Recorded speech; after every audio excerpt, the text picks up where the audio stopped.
Hey guys, Becky here. I just wanted to make you a quick video to walk you through the Body Beast eating plan. It can be a little bit overwhelming and complicated if you're not familiar with how this book is structured.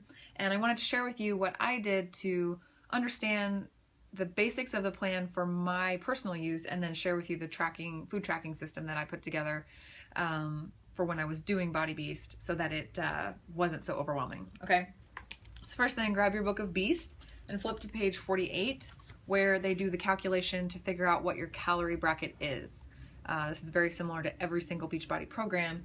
This one just happens to be a little more complicated, but it's okay. Bottom line is they're trying to get a base calorie requirement for your body and then bump it up based on what your current body fat percentage is, so that you know whether you need to really add a lot of extra food and extra carbs to give your body enough fuel to really build muscle, or if you just need to bump it up a little bit.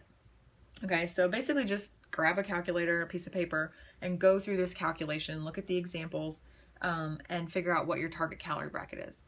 All right, so then once you figure that out, then you just flip over to the next page, 52, and find the number of servings that are appropriate for your calorie bracket for the build and bulk phases. Okay, so just worry about worry about build right now. Don't worry about any of the other ones because you're not there yet. You'll recalculate it when you get to month 2 and month 3. But so for me, I ended up in the 2200 calorie bracket, which means which means that listed over here is the number of servings I get of each category of food. So again, similar in the 21-day fix, how they break things up by type of food, so it equates to a certain type of container. Here it's essentially the same thing. These types of food roughly align with like with the containers from the 21-day fix. Oh my God, I can't talk. Okay, anyway, so what I did is I just took this stuff and I drew up every single day this little chart. Okay, put that down for now. So what this was literally on like a $1 notepad from the grocery store, but it's just 6 different serving segments because you're supposed to have 6 meals a day. And then across the top, I just put the type of food, starch, and the number of servings of that I get per day. In this case, 5. So starch 5, legumes 3, veggies 5, fruits 5, fat 5, protein 10. And I literally drew this thing out every single day, okay, because it took like a minute. What you want to do next is go to the food lists page in the book. There's one for every type of food. And what I did here is, like, say for this is your starches or carbs, is I went through the list and said, okay, what of this food would I actually eat in real life? Some of the stuff on here I just would never buy, or it's too complicated to go figure out and find it. So I picked out the stuff that I was familiar with and would normally eat on a regular basis just to start out, right? So I didn't have to think about it too much. I could focus on getting the portions right and the spacing of meals right and not have to think about, oh, I need to go find some bulgur, whatever, you know what I mean? Stuff that I wouldn't normally buy or prepare. All right, so I found out what I wanted to eat from the list. If you look at these serving sizes, they are generally about the same size no matter what you eat. So they're approximately a half a cup or a third a cup to a half a cup, which roughly equates to the size of your yellow container on the 21-day fix, okay? So when you're beginning this, you definitely want to refer back to the serving size to make sure you get it right. But again, as you go along, just like with any other program, you get used to what those appropriate serving sizes are and can kind of mentally eyeball it, or you don't have to, check the book every single time. So pick out what foods you want from the lists, and then write those down on a shopping list for yourself, and take that to the store so you get the stuff that you actually want to eat. I did that for all these categories. I tried to keep it simple because I was like, this is complicated. So one thing that helped me shortcut figuring out what to eat and when was defining my Shakeology every day, because I was still going to drink Shakeology every single day. And that's one thing that tripped me up originally. I was like, what? Where does Shakeology fit in here? It's not a red, right? It's not a red container.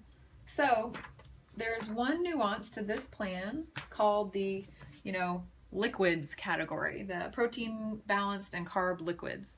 These can be swapped out for a serving of legumes, veggies, or fruits. So what I did to figure out if I would even use anything from these categories is, number one, I went to this page 66 and looked at them. So in the carb liquids category that would be swapped out for one of your fruit servings, this is all like fruit juice. And I don't really do fruit juice. So I was like, cool, I don't have to think about that anymore. That's off my plan. I will instead eat 5 servings of fruit every day. I got that down.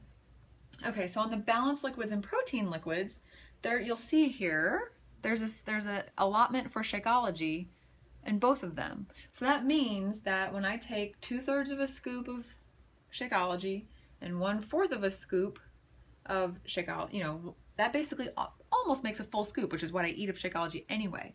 So all that means is that on my little tracker here every morning when I have my shake, I say, okay, I'm using up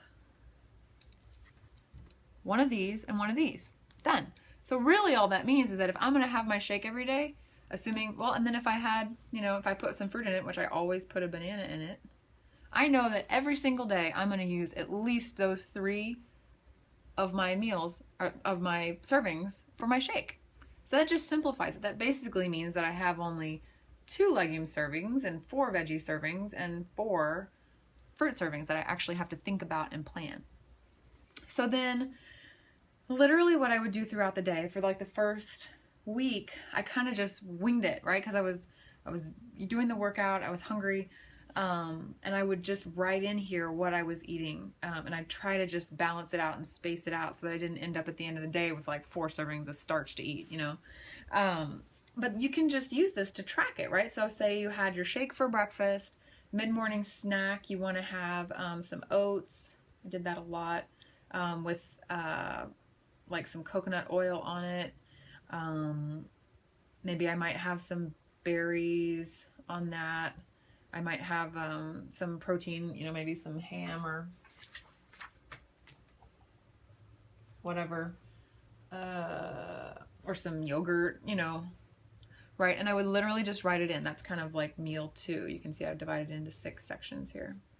Okay, great, super awesome. Lunch rolls around and I want some, you know, I'm having spinach, salad with, you know, veggies on top, tomatoes, cucumbers, whatever. And I'm having a 6-ounce piece of fish, right? So I just write over here fish, right? So maybe that's lunch. Do you see what I'm saying here? You eventually, just like you would with the 21-day fix tracking your container uses, you just track your serving uses, okay? And if you're unsure of what the actual serving size is, that's when you refer back to this. But it's just the same. You just want to balance out your meals. You just want to make sure that you refuel your body quickly after you work out so that it's not eating your muscles for fuel when it should be eating the, you know, glycogen and sugars that you have stored in your body. That's really it. It's not that complicated. So I would recommend doing something like this, you know, whatever, make up a prettier one on PicMonkey or something. But map out what your servings are per day. Make sure you account for your Shakeology right off the bat, regardless of whether you have it first thing in the morning or not. And then plan your servings of food out according to that. And just make sure that you eat something that has some carbs in it after you work out.